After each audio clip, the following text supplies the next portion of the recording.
ברוך אתה אדוני אלוהינו מלך העולם, שהכל נהיה בדברו.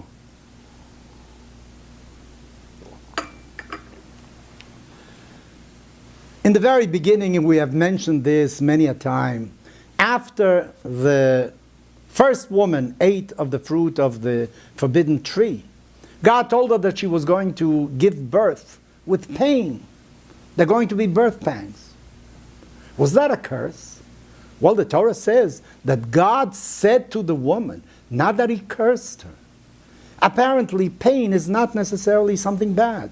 To the contrary, it may be even a good thing under certain circumstances. Maybe it makes the woman appreciate her child even more.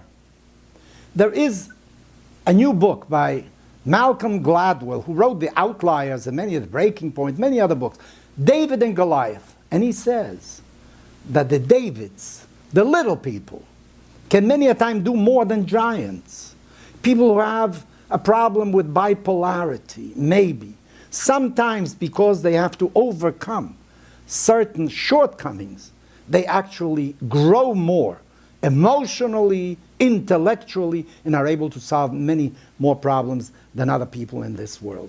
So one should not think necessarily that when one has some kind of obstacle in the world, that obstacle is going to defeat him. To the contrary, maybe not.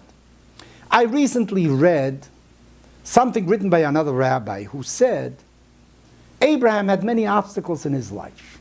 According to our tradition, he had 10 tests that he had to overcome.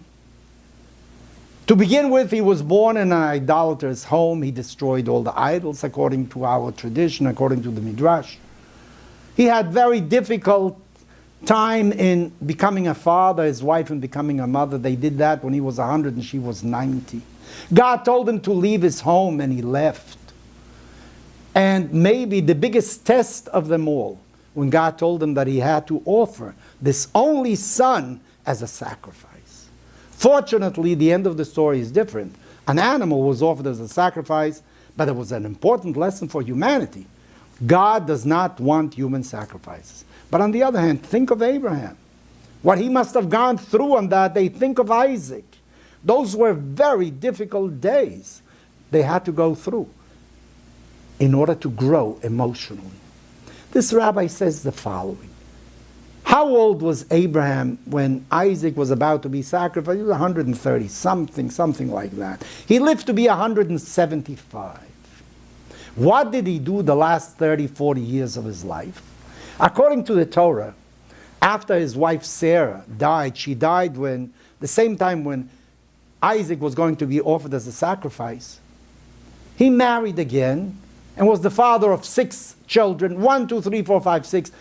In one breath, everything is taken care of. A couple of sentences, and Abraham dies. The first years of his life are full of emotions, of happenings. How come the last 30, 40 years go by just like that?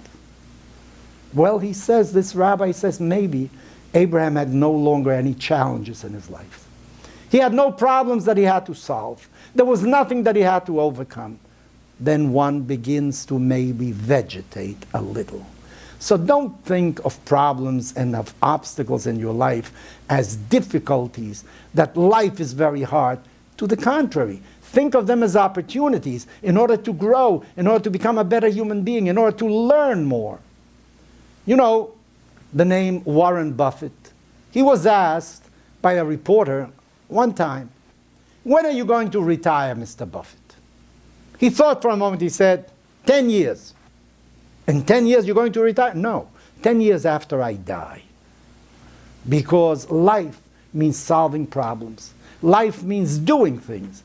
But when you stop doing, when you no longer have obstacles to overcome in life, maybe it's a time when you begin to decline. So don't look at birth pangs, don't look at difficulties in life as punishment. To the contrary, these are opportunities to solve problems, to grow emotionally, to grow spiritually, and to become a better human being.